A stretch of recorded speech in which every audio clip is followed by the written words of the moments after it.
Muito bem, boa noite. Nós vamos dar início hoje a essa palestra. Eu dei o nome de Inclusão, o caminho para a paz.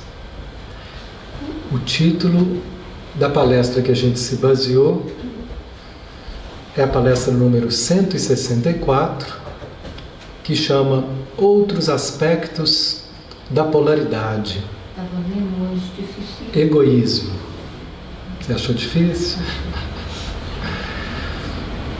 Ela foi colocada, a gente pôs o áudio dela essa semana, ontem. Então o áudio dela está no canal Petwork MG e a gente pode achar ela escrita na íntegra em qualquer site do Petwork, que nós temos em várias regionais, sites do Petwork com todas as palestras disponibilizadas. São 258 palestras, onde cada uma o guia traz um tema e elas são recheadas de informações sobre esse processo de desenvolvimento espiritual, de desenvolvimento psicológico. O guia ele não separa o que é desenvolvimento psicológico do desenvolvimento espiritual. Por isso eu me apaixonei, me rendi à guiança do guia, porque não consigo ver esse distanciamento. Mas hoje em dia ele ainda acontece de uma forma muito prejudicial nas religiões e na psicologia. A gente vê uma psicologia ensinada sem abertura para a dimensão espiritual, o que acaba relegando esse assunto para as religiões, e a gente vê muitas religiões sem abertura para a dimensão psicológica, né? Querendo nos impor verdades, dogmas, princípios e atropelando muitas vezes o que a gente está sentindo, o que a gente está vivendo, né? Então o guia propõe uma espiritualidade conectada ao nosso processo psicológico, e ele, para mim, ele tem um valor que é assim impagável, que é a capacidade que ele tem de nos ajudar a acolher a nossa humanidade nesse caminho de desenvolvimento espiritual. É um caminho que, para que a gente possa deixar a luz do ser brilhar, eu preciso estar acolhendo tudo aquilo que a gente vê se manifestando nessa personalidade e que a gente sabe que está em desacordo com esses princípios de relacionamento saudável, que a gente já é capaz de entender, né? Por exemplo, a gente sabe o quão prejudicial pode ser alimentar uma mágoa dos nossos pais, uma mágoa de uma amiga, de uma irmã, de um irmão, uma mágoa de um ex-companheiro. Quão prejudicial pode ser alimentar essas mágoas. E às vezes nós não sabemos como lidar com isso. E aí a gente ouve, tem que perdoar. Mas como que perdoa? Como que eu tiro isso do meu coração? Sendo que a maioria das vezes eu nem percebo que isso está lá. Que vivo em um estado de negação, de distanciamento do que eu realmente estou sentindo. Então esse é o primeiro passo para o desenvolvimento desse caminho. É a gente começar a se aproximar e perceber o que eu realmente estou sentindo, perceber como funciona a nossa dinâmica de personalidade, os padrões que a gente está preso.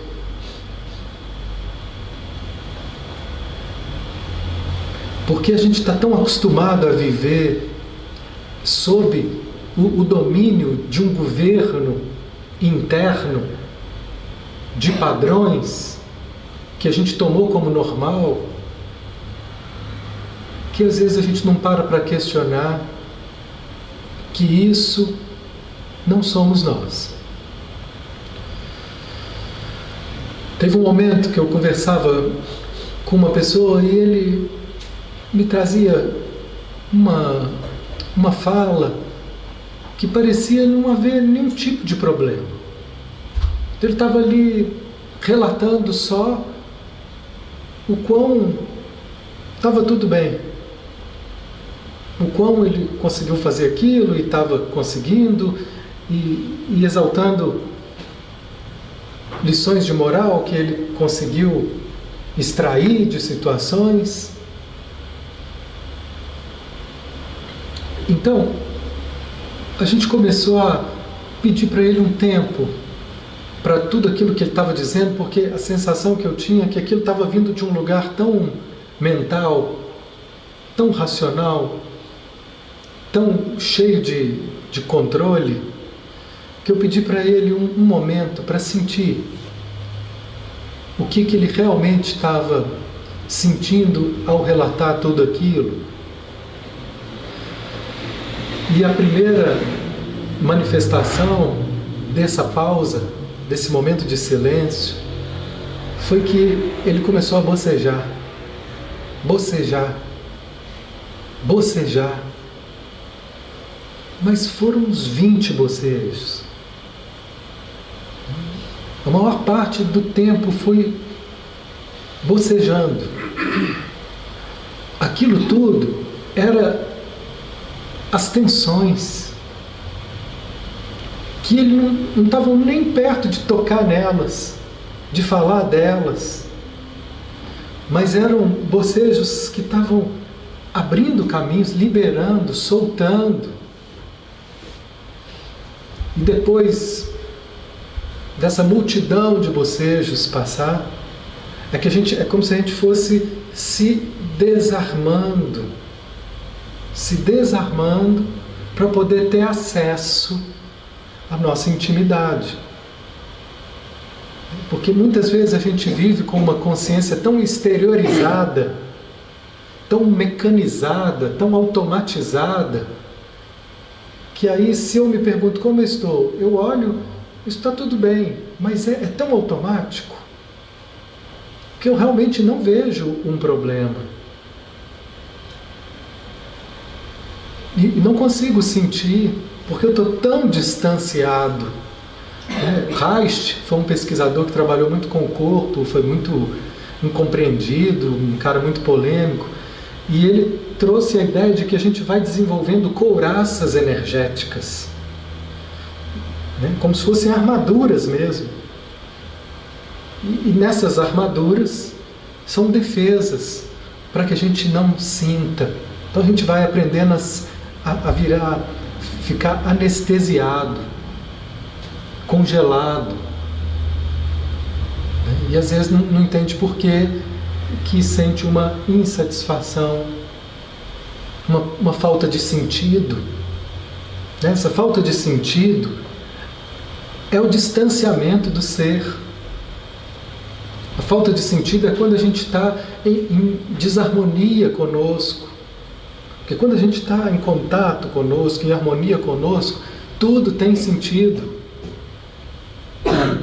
Tudo passa a ter brilho, até as coisas mais simples.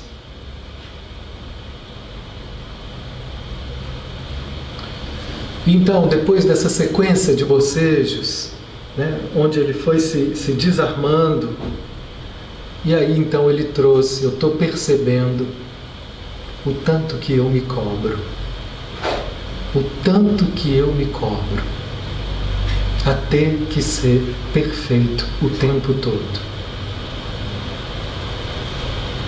Ali já valeu o encontro.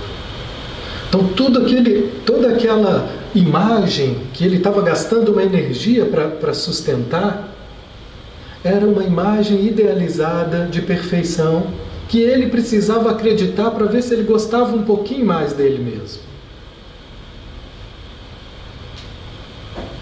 estava precisando acreditar que ele era aquilo. Só que, haja energia para sustentar essas imagens, essas posturas. Então ele foi percebendo que por trás de toda aquela tensão, o que estava sustentando toda aquela tensão, era um desejo de perfeição, de ser um ideal que ele criou. Todos nós criamos para nós alguns ideais. E se eu me vejo fora desses ideais, começa aqui então uma guerra. Então todo o trabalho de autoconhecimento é também um trabalho de desenvolvimento da nossa humildade, da gente se despojar de ser o que a gente não é, da gente despojar de querer ser mais do que eu sou.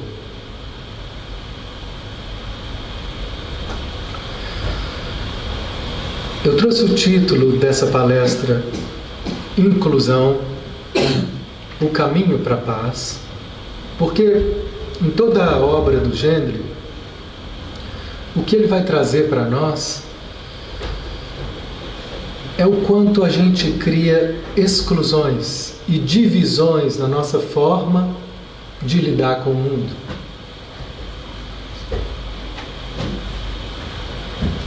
Então,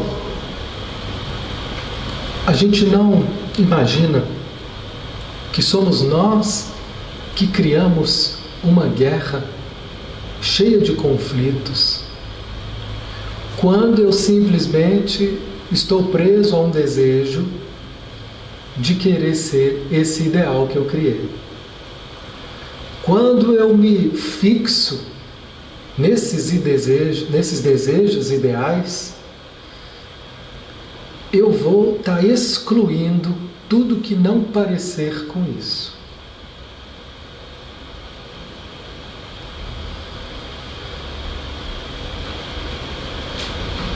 E aí então é criada a polaridade. Nós vamos definindo para nós o que é bom, o que é certo e o que é errado, o que é ruim. Nessa divisão vai ter sempre uma guerra que vai estar gerando tensão na nossa vida. E todo o trabalho é nos conduzir para um estado de unificação, de unidade, ou seja, de acolhimento com essas partes que foram excluídas. E elas não foram excluídas só por nós. Elas também foram excluídas pela nossa família, pelo nosso sistema. Esse também é o princípio das constelações familiares. As constelações que Bert Hellinger trouxe, tem até um livro que ele diz: um lugar para os excluídos. Então, a dinâmica interna, ela também se expressa externamente. Esses conflitos que a gente vive aqui, eles também podem ser verificados no nosso sistema e na nossa família. O que promove a cura dentro de um trabalho de constelação familiar é a gente poder dar um lugar no nosso sistema para aquelas pessoas que estavam excluídas. Então essa é a dinâmica exteriorizada dos conflitos que existem aqui. Teve uma vez que eu fui fazer uma constelação com uma pessoa, e aí ela começou a falar da questão dela, e a primeira coisa que ela me disse é o seguinte: eu não tenho pai. E ela continuou falando, mas não dava para continuar qualquer outra conversa, qualquer outra questão, porque aquilo ali já foi uma exclusão tamanha, já era uma agressão tamanha à realidade, ao sistema e à vida, que eu pedi que então que ela parasse por aí e a gente apresentasse, colocasse ali representantes para que ela pudesse olhar, tomar consciência, olha, esse pai pode não ter conseguido te criar. Ele pode não ter conseguido ficar com você, ele pode não ter conseguido te atender em nada do que você esperava como um pai. Mas esse é o seu pai. E ele teve uma função sagrada na vida, que é promover, através do encontro com a sua mãe, o seu nascimento. A função dele foi essa. A gente julga, e pode julgar, isso é pouco, eu esperava mais. Mas nesses julgamentos é onde as exclusões acontecem. Quando eu começo a definir o que é certo, o que é bom e o que é inaceitável,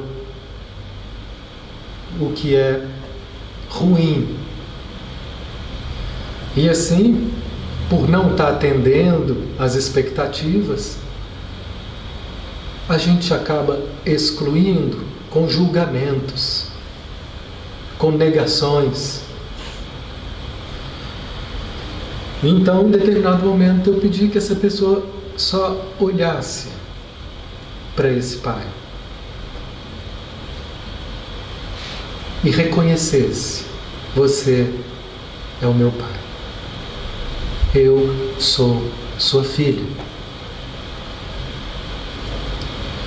Foi um dos trabalhos mais fortes que a gente teve até hoje. Olha que simplicidade. Olha que coisa mais óbvia. Eu olhar para o pai e dizer: você é meu pai.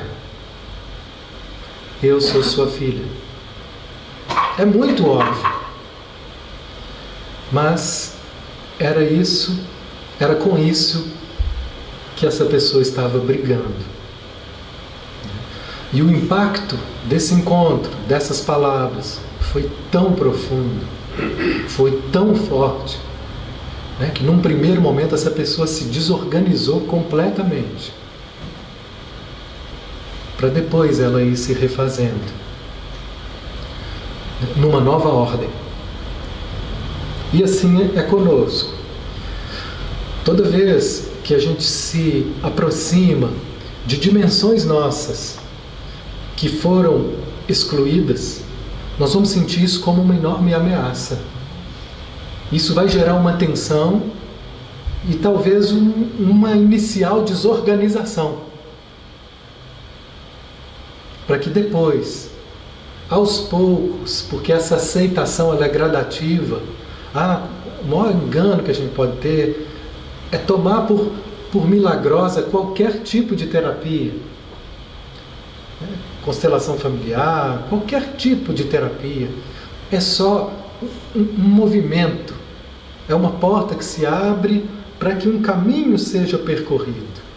Ali, um movimento abriu para uma nova direção. Mas quanto tempo vai precisar para que essa pessoa, de fato, abra o coração dela para esse pai, sem julgá-lo, pela missão que ele cumpriu, do jeito que ele pôde cumprir? Eu não sei quanto tempo. Esse é um processo. Mas no primeiro momento que isso possa gerar uma desordem, aos poucos nós vamos encontrando um novo olhar e uma nova ordem. Vai se estabelecendo uma nova vibração. Eu gasto tanta energia para manter afastado de mim aquilo que é uma ameaça. O que é uma ameaça para alguém que tem um eu idealizado de ser uma pessoa muito bondosa?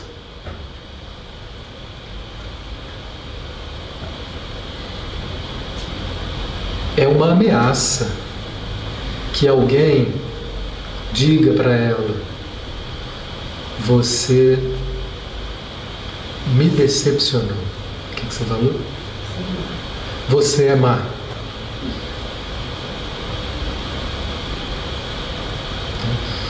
Eu lembro de uma história assim que no primeiro momento me atordoou. Nasci numa família espírita, né, quando na minha adolescência eu já comecei a despertar para um desejo de estar me aproximando da filosofia cristã, e fui trabalhando, e dentro dessa imagem idealizada, trabalhava em grupos de meditação, trabalhava em casas espíritas, trabalhava com moradores de rua, e sempre achando pouco, porque não tem fim essas idealizações. Se a sua idealização é ser bonita, você nunca vai ser bonita o suficiente. Se a sua idealização é ser inteligente, você pode ter um pós-doc na Bélgica que vai ser pouco, e sempre vai ser pouco, sempre vai estar faltando. Se a sua idealização é ser uma pessoa boa, você nunca vai ser boa o suficiente. Mas eu estava tentando, não tinha descoberto ainda as coisas que eu vim a descobrir muito novo, meus 20 e poucos anos de idade, e numa dessas andanças já trabalhava com os moradores de rua pela prefeitura, começando a atender, e um dia não sei o que eu estava vivendo, um problema, que aí o diretor da reunião mediúnica que eu participava me convidou para eu receber um tratamento, né, de desobsessão, e eu fui para uma mesa com médiuns que eu não conhecia, né, porque os que já conheciam também já me achavam joinha pelas coisas boas que eu fazia, mas esses eram uma mesa de médiuns desconhecidos. Então eu sentei lá, e aí veio uma manifestação espiritual de um ser que começou a me xingar e disse: esse aí não é bom nada, passou outro dia na rua e nem olhou para nós, com uma indiferença. Eu olhei para aquilo, eu não estava acreditando naquela cena. É como se tivesse tido uma falha no sistema. E eu fiquei assim atordoado com a ideia de alguém ter dito que eu fui indiferente. Então aquilo ali gerou uma confusão. Esse médium teve um problema. E eu demorei assim o dia inteiro. Quando foi à noite que eu parei e fui respirar naquilo, aí eu escutei uma frase: por que que você não pode ser indiferente em alguns momentos? Por que que você não pode ser agressivo em alguns momentos? Por que que você não pode ser ignorante em alguns momentos? Quem está preso nessas idealizações não aceita a outra polaridade e vai brigar. Quando eu aceitei, eu falei: posso. E aí eu fui lembrar, era todos os moradores de rua que eu atendia, que eu sentia afeição por eles. Tinha uns que eu realmente gostava deles. Um amor que a gente conversava, a gente criava um vínculo de afeto. Mas tinha outros que não. Tinha outros que eu tinha que trabalhar, e estava ali cumprindo um protocolo, mas tinha uma certa antipatia pela forma com que ele me tratava, pela dificuldade que eu tinha de lidar com aquela personalidade. Mas para quem está preso às idealizações, o oposto é inaceitável.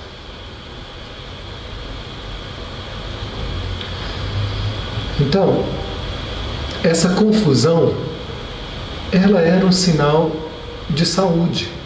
Uma das coisas que o guia traz nessa palestra é que nós temos uma visão muito equivocada acerca das neuroses. Que a gente costuma achar que a neurose, com os conflitos que a gente vive, é um sinal de doença. E ele fala: olha, isso também é polarizar. Isso também é ver só uma parte. A gente comentou um pouco, até sem saber, na palestra passada sobre isso. O que vocês não veem é que a neurose também pode ser um sinal de saúde. Pode ser um sinal de uma manifestação muito saudável do ser que está mandando uma mensagem para essa personalidade cega, exteriorizada, de que tem algo errado.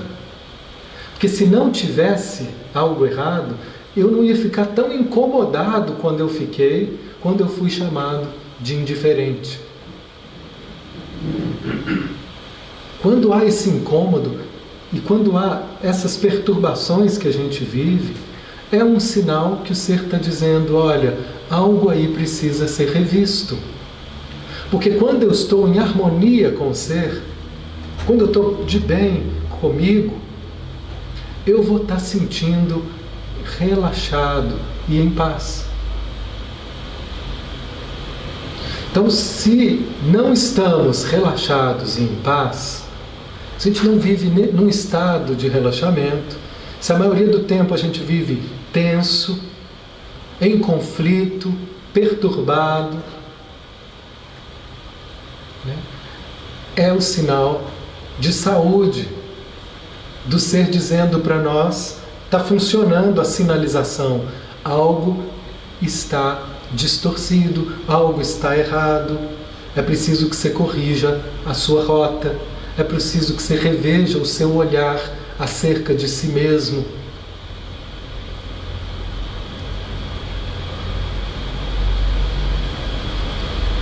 Se eu puder aceitar esse recado e confiar nele, ele pode me conduzir para onde foi que eu distorci o meu olhar.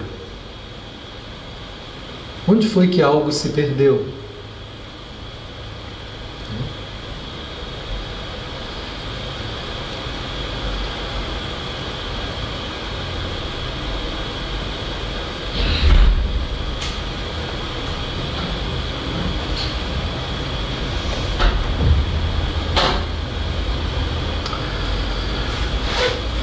Então, uma das frases que ele vai dizer é: quanto maior se torna a supressão, maiores são os contrastes com as falsas superimposições.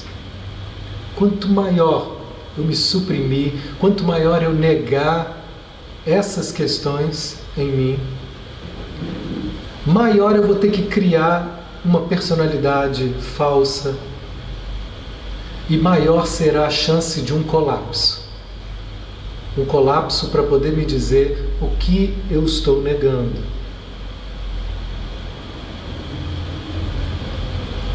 O que eu estou negando quando eu olho para os meus pais? Se eu não posso aceitá-los como eles são, o que eu estou negando neles que eu também não aceito em mim? Ou o que eu tenho raiva deles que eu também brigo comigo? Então são pistas para que a gente possa estar criando caminhos de unificação com tudo aquilo que foi dividido. Ele diz, faz parte da natureza humana, faz parte de como que foi formado o nosso psiquismo, essa divisão, essa polarização de certo e de errado. E todo o trabalho é estar transcendendo essas barreiras que a gente cria. E muitas igrejas e religiões colaboraram e aumentaram muito essa divisão, criando uma ideia de um Deus e um diabo, do bom e do ruim. E o que a gente viu na história da humanidade é que em nome de Deus, em nome do bom, quanta maldade já foi feita. Então, o maior desafio da proposta cristã é a gente encontrar um lugar de não julgamento, conosco e com o outro. Eu só vou conseguir olhar para o outro sem julgar se eu tiver nessa abertura de acolhimento desses estados diferentes. Caso contrário, eu vou estar julgando tudo aquilo que não foi igual a mim. Bert Hellinger foi muito atacado e muito incompreendido quando ele quis trazer uma nova concepção a respeito do mal. É uma dualidade que é difícil de aceitar. A maldade, o mal, como é que a gente pode incluir o mal na nossa vida? Se o caminho para a paz é a inclusão, como é que eu posso fazer ser aceitável o mal? Se eu olhar desse ponto de vista material, estreito, pequeno, da manifestação da dor e da maldade, não há como olhar para isso sem julgar, sem sentir o efeito da dor dessas maldades. Mas quando eu começo a olhar de fora, e é isso que ele sugere, só tem um jeito: se eu começo a ter um distanciamento. Então ele diz, olha, tudo que aconteceu, a maior arrogância quando a gente fala do nazismo é achar que aquilo poderia ser evitado. Aquilo não pôde ser evitado. Assim como nada que acontece pode ser evitado. Porque são manifestações sistêmicas. São só representantes de movimentos que são muito maiores. Então ele fala assim, Hitler, ele cumpriu um papel. Sabe quantas tentativas de assassinato tiveram para poder pará-lo? E todas davam errado. Ele ia para um lugar, tinha uma bomba preparada para estourar lá para ele. E na hora que ele ia, ele falava, eu acho que eu não vou para lá agora. Ele ia para outro lugar e estourava. Que isso? É Deus. É Deus que está me dizendo um sinal para continuar. Pode se interpretar. Sim, por que não? Se o seu time ganha, Deus te ajudou. E se seu time perde? Por que Deus é só aquilo que eu tenho como bom? É complicado. Deus não é atleticano, Deus não é cruzeirense. Quando eu vou jogar Atlético Cruzeiro, Deus é o quê? Então, como é que Deus pode permitir? Ele torce para qual time? É lá que eu beijando a Nossa Senhora Aparecida, talvez o Atlético bate no gol. Essa é a nossa infantilidade. É de envolver Deus nas nossas paixões humanas e achar que Ele está torcendo para algum lado. Então, o que a gente vai aprendendo é que existem leis que são divinas. E quando se abusam dessas leis, há uma manifestação contrária. Seja aqui internamente ou a nível macro. Aquilo foi uma manifestação sistêmica. Assim como Judas. Até hoje estão batendo no Judas. Como traidor. Nas festas aí, pega o boneco de Judas e bate nele. Ele claramente, nas palavras de Jesus, ele claramente estava cumprindo uma função. Então, o que Hellinger nos diz, todos nós estamos sendo tomados a serviço. Todos nós estamos cumprindo uma função no todo, de alguma forma. Até o Hitler, sim. Porque ele não tinha como ser diferente do que ele era. O evangelho diz, o escândalo é necessário. Era necessário. E Judas? Judas não tinha outra forma de pensar.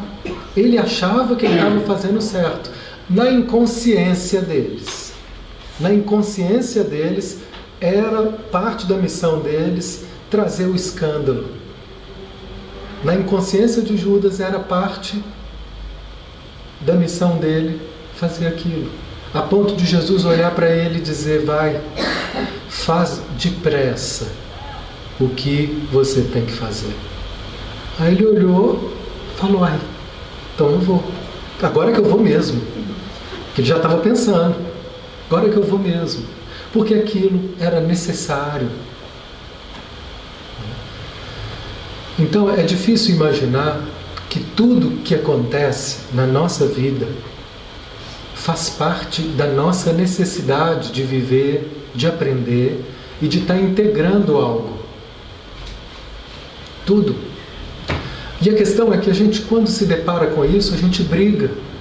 A gente briga com as perdas, a gente briga com as dificuldades, a gente briga com aquilo que a gente não compreende e com aquilo que a gente não gosta em nós. E uma das coisas que ele vai trazer aqui como referência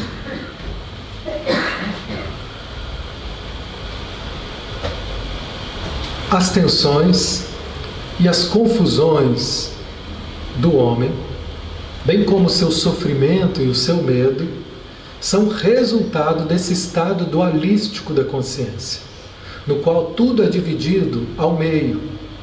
Palavras do guia, no qual uma metade é decretada como boa e desejável, e a outra metade como ruim e indesejável. Todo o nosso conflito, todo o nosso sofrimento vem daí, de questões que eu estou brigando. Então eu posso me perguntar, nas horas de conflito, o que está sendo mais difícil de aceitar nessa situação?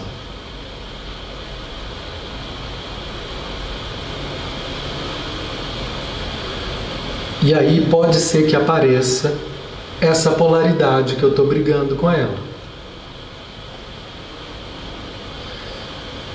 E nós temos uma ajuda valiosa para fazer esse exame, para que a gente não se perca muito racionalmente, porque a nossa mente pode ter capacidades muito bem elaboradas de nos enganar, que é o corpo. Então o corpo ele nos dá essas sinalizações de onde que estão as nossas divisões. Quando eu estou completamente unificado, relaxado, eu vou sentir meu corpo todo leve. Mas se eu estou em algum conflito, se eu estou brigando com algo, eu vou sentir no corpo essa tensão, essa pressão. Um tempo atrás, conversando com uma pessoa, ela diz: olha, eu não sei o que é, mas tem algo preso aqui na minha garganta. Eu sinto um aperto aqui. Esse aperto era a expressão corporal dessa tensão, dessa confusão e dessa divisão. Mas ainda não se sabia o que era, com o que eu estou brigando, o que eu não estou aceitando. Mas eu sei que está aqui. É aqui que a briga está acontecendo. É aqui que eu sinto diretamente a experiência da divisão.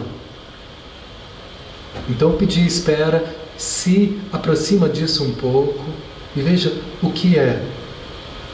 O que é que está preso na sua garganta? O que é isso? E aí ela disse: eu faço coisas, mas nada do que eu faço é suficiente para que eu me sinta segura. Faço cursos, faço isso, faço aquilo, mas eu estou sempre me sentindo insegura.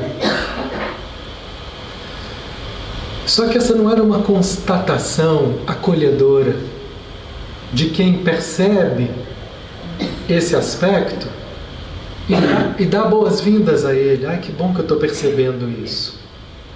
Era uma constatação cheia de raiva, cheia de irritabilidade, cheia de intolerância.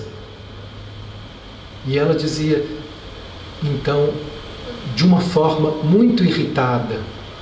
De novo, eu me sinto insegura, eu estou sempre me sentindo insegura. Pelo gesto, pelo tom de voz, pela expressão facial, dava para ver o tanto que ela estava irritada em estar percebendo a insegurança. Então, quem que precisa ser incluído nessa história? A insegurança, né? Quem que estava sendo excluído? O medo, a insegurança. Por quê? Porque eu não posso me sentir insegura? Não. Por quê? Vai ver a história dessa pessoa.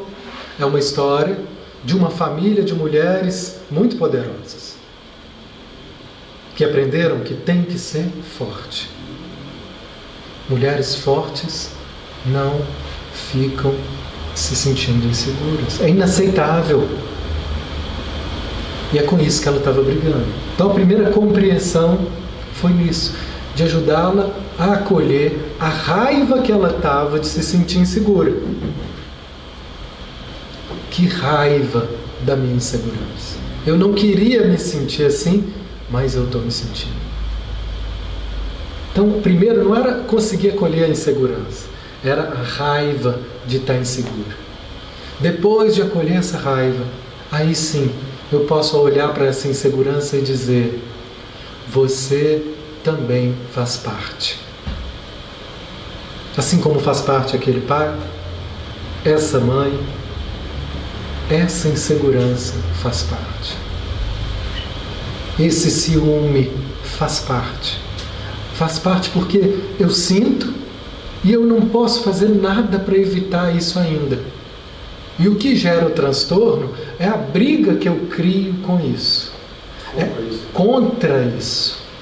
É quando eu crio a guerra contra aquilo que eu acho que tem que ser eliminado por não estar de acordo com o ideal.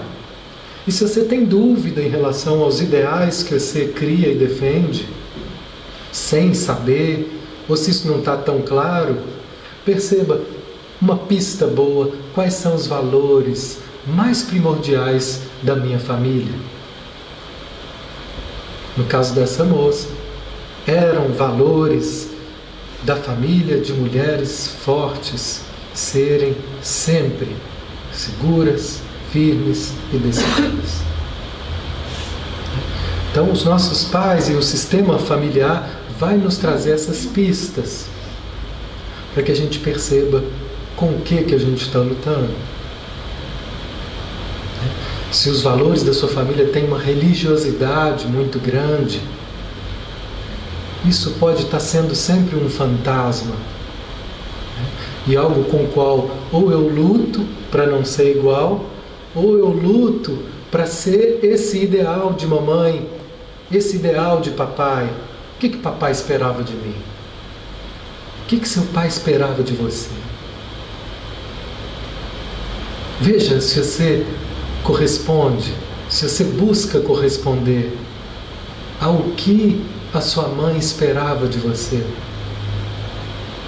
E às vezes a gente passa uma vida inteira correndo atrás de estar preenchendo as expectativas deles.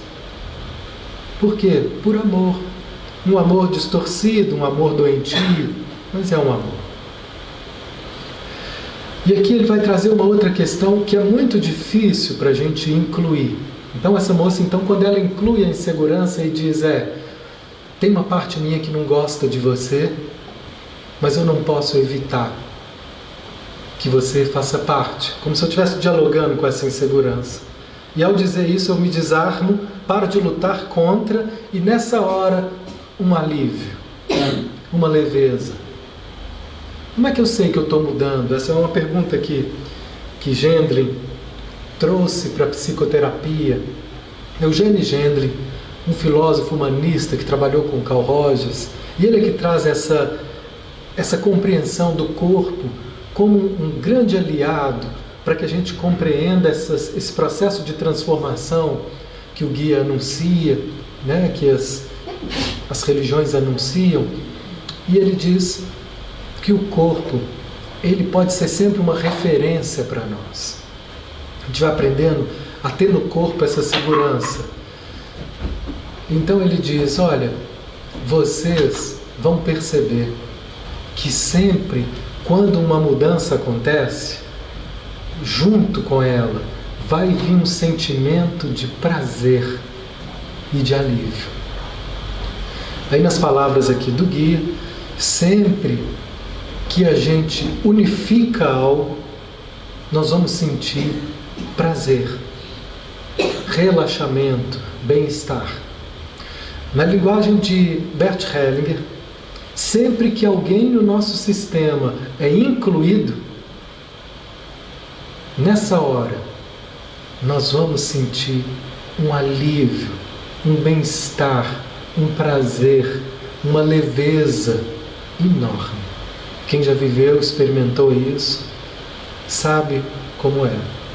Às vezes não precisa nem fazer a constelação, da gente ficar lendo, estudando, compreendendo e desenvolvendo esse olhar inclusivo. Esse é o tema dessa palestra. O nosso olhar inclusivo, né? Ele é o caminho para a paz.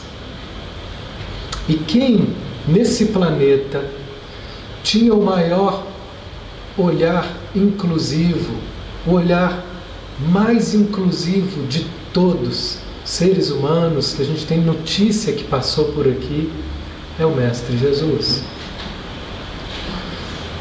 Ele transmitia paz aonde ele fosse, porque no olhar dele não havia nada que rejeitasse o seu ser.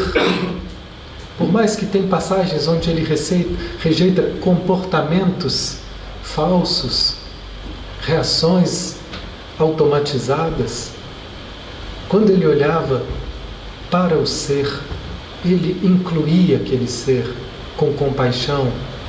Então ele estava tão aberto para essa inclusão que ele colocava ao lado dele pescadores, ele andava com republicanos, com publicanos, com cobradores de impostos que eram odiados por todos.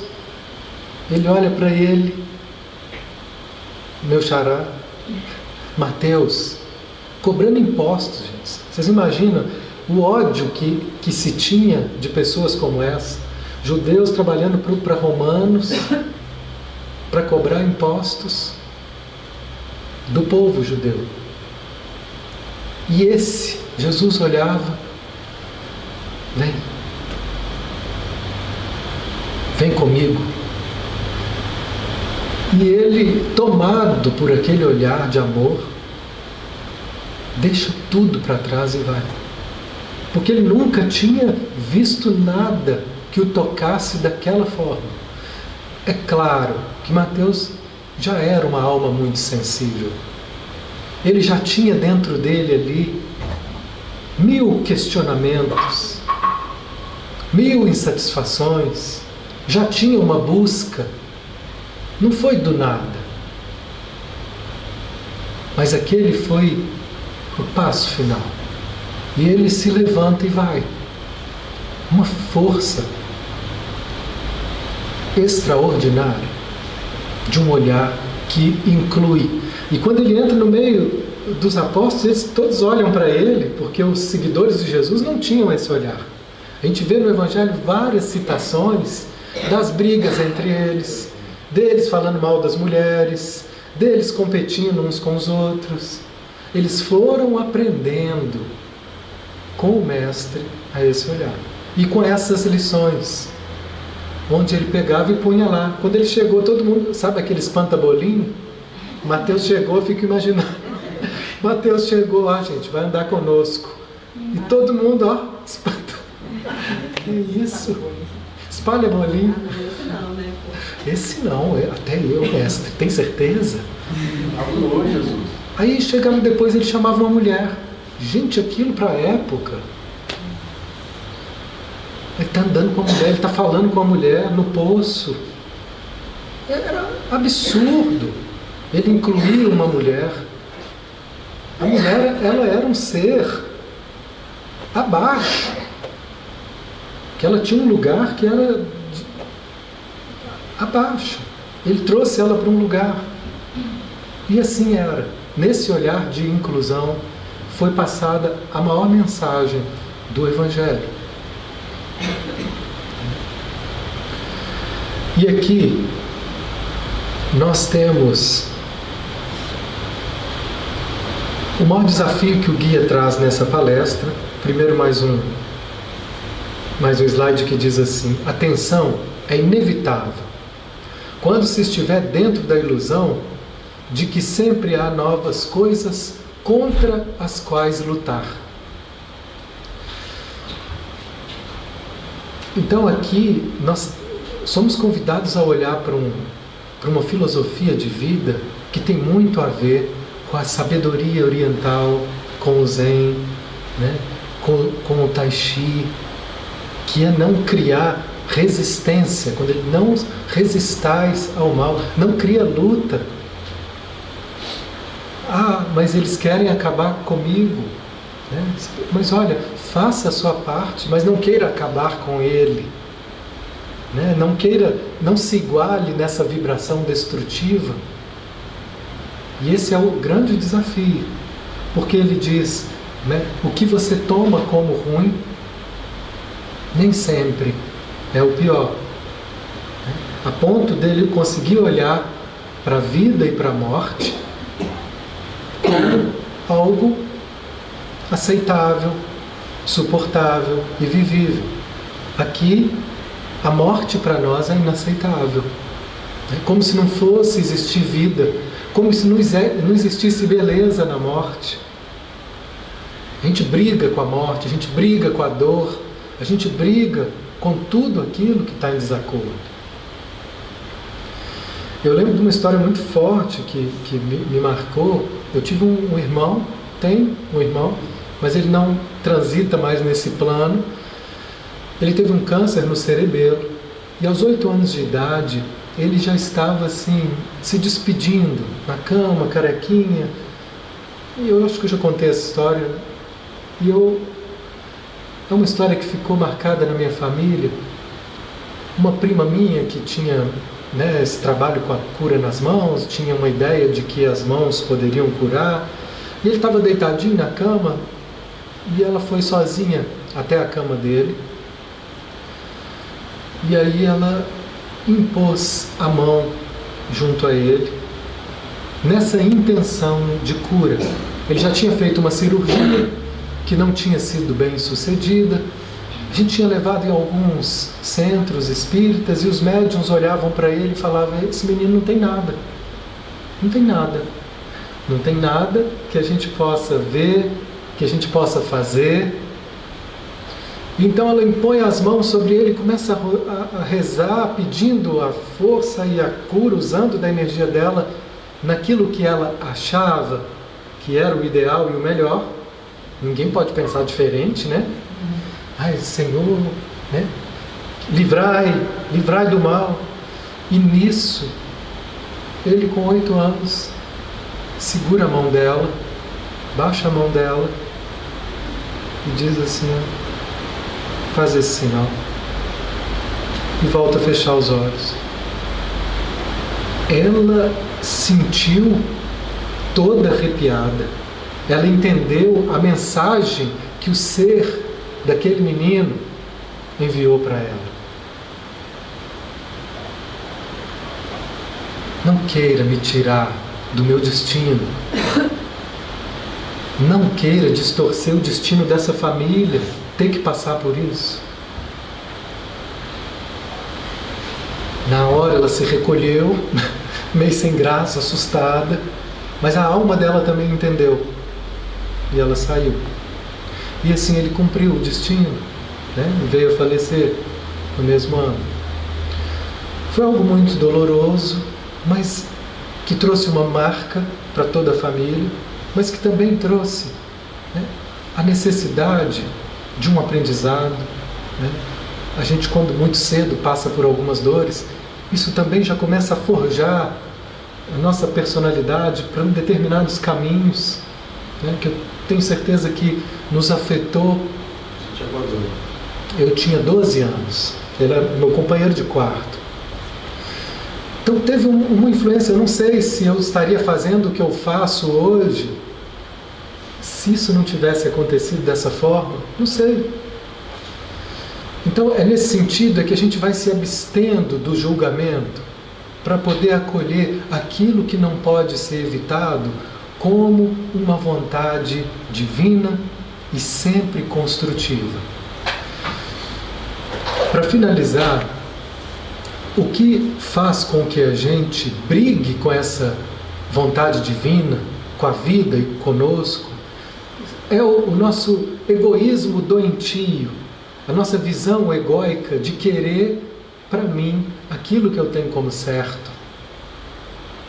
E ele diz nessa palestra que a gente acaba desenvolvendo em toda essa dimensão espiritualista, religiosa, uma força, uma tendência muito grande a olhar para o egoísmo como algo ruim, como se ser bom fosse sempre ser altruísta, generoso.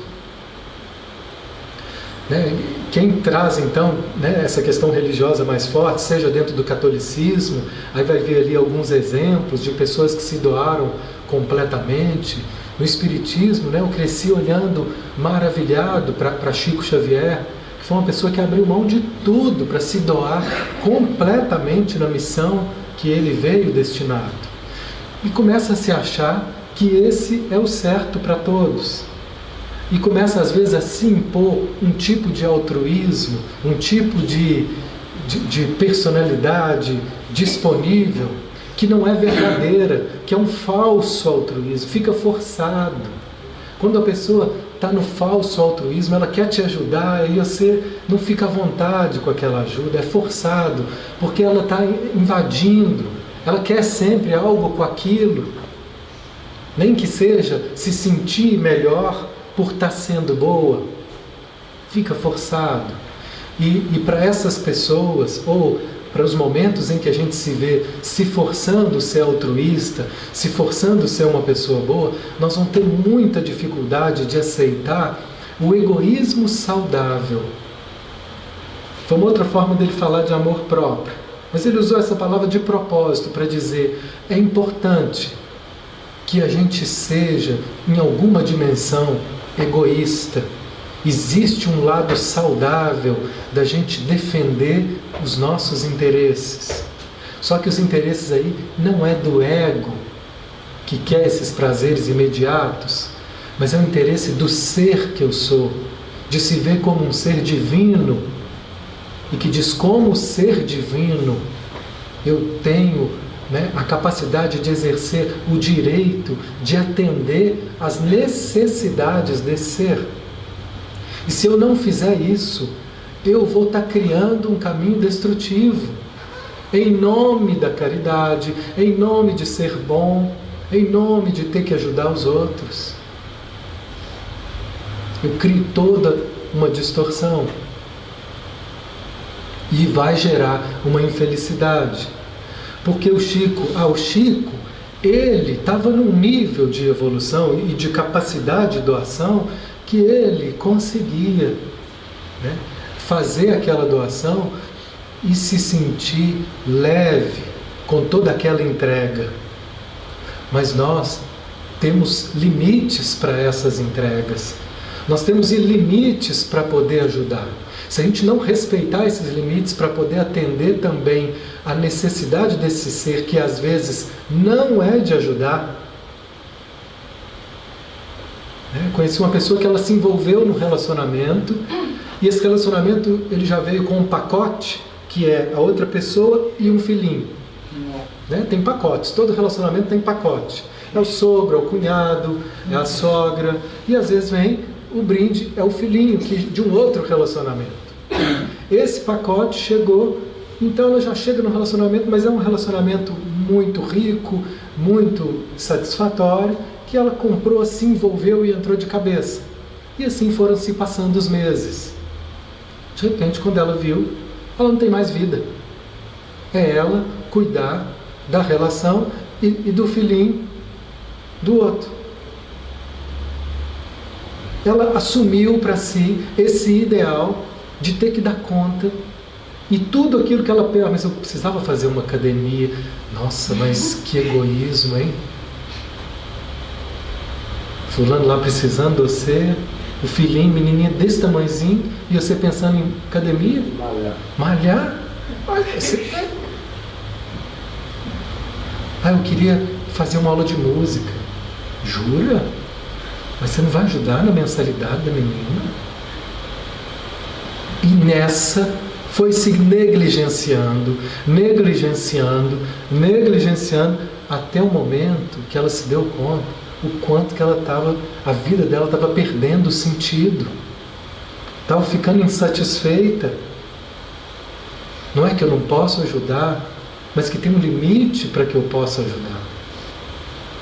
E se nesse limite eu não puder respeitá-lo e atender às minhas necessidades também, né? Às vezes eu percebo assim que a minha necessidade ela é muito simples de ser atendida, mas ela não é fácil. Sabe qual é? Silêncio. Ficar quietinho um pouquinho. Um pouquinho pode ser um dia. Porque eu fico escutando o dia inteiro, né? Conversando, a gente fica escutando, absorvendo, falando, escutando, falando. Tem hora que eu preciso desse silêncio para me organizar. Mas às vezes é justamente no momento que a esposa lá em casa está contando comigo para poder dar um suporte ali. Mas se eu não fizer isso, eu vou ficar ali irritado, eu vou ficar ali.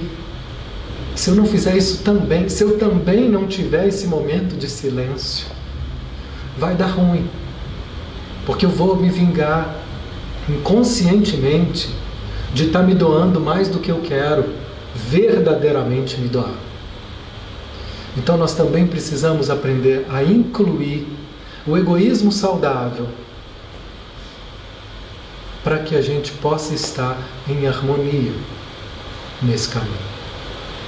Então, se tiver alguma confusão, se tiver algo que esteja insatisfatório, perceba o que eu preciso incluir para que eu possa estar bem comigo e cumprir, sim, aí sim, a minha tarefa com a melhor disponibilidade, com a maior amorosidade. Até Jesus, em alguns momentos, ele saía de cena e ele ia para o alto do monte, às vezes sozinho, às vezes levava 2 ou 3, e ali, o que ele ia fazer? Ele ia atender a necessidade do ser, de silêncio, de conexão espiritual profunda, de se abastecer, de se conectar, de se energizar, para depois ele voltar e espalhar toda a força amorosa, curativa, aonde ele estivesse. Porque não era casado, né? Porque você vai. Mais difícil. O casamento tem os seus desafios. E a gente é casado com o trabalho, a gente é casado com as imposições religiosas, e o pior dos casamentos é quando a gente é casado com os nossos preconceitos. É disso que a gente precisa se divorciar para que a gente encontre um caminho de paz. Uma boa noite, que assim seja.